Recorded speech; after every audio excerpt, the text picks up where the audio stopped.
On a quiet suburban street in Sydney, inside an unremarkable house, something truly remarkable is unfolding.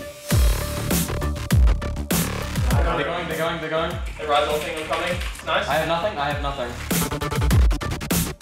Welcome to the home of Legacy Esports, a major Australian player in the global gaming phenomenon. You want to be the best. Everybody here has that drive, that competitive drive. They want to crush everyone. It's now almost a year since the Crows, sensing a fresh commercial opportunity, took control of Legacy Esports, becoming the first Australian sports organisation to purchase an esports team. Misses the rubber, there's going to be a teleport coming in. It's sort of a mix of chess and basketball. It's extremely strategic. Essendon followed suit, and the two Oceanic Pro League teams recently clashed in a League of Legends game. They go into decoy, looking for the kidnap, over the wall, teleport coming in. Sion is frontlining, but none of the damage is just there. Having the AFC come on board has been pretty huge for us. We've been able to tap into their expertise. You know, high performance is a massive part of what they do. You want to work on the trust with your teammates. You want to work on the communication and like resilience and things like that, so that when things do go wrong, you're all prepared to take on like the challenge that's there. Olympic athletes get to their job is to just compete and win.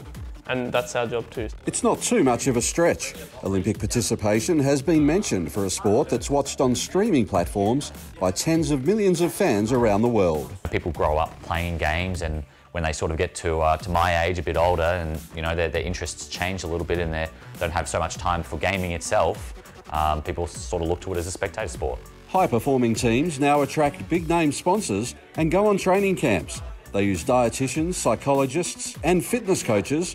Not surprising when gaming at this level demands 8 to 12 hours per day of training. My grandmother thought like an hour on the day on the computer was plenty, and so that would always just that was just awful, because I wanted to be playing these games all the time, and I only got to play like an hour a day when I was younger, so it just made me want to play even more. In the small Australian market, top players like these can command $50,000 per year. But for the big names overseas, million-dollar contracts are not uncommon. I plan on making a career out of it. There's so many things you can do within the scene.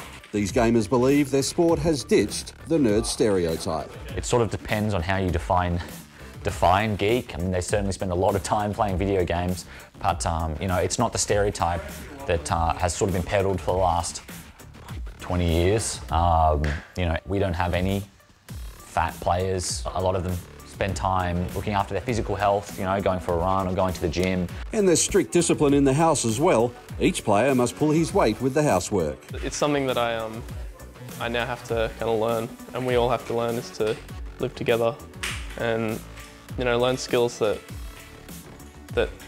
aren't just gaming, I guess.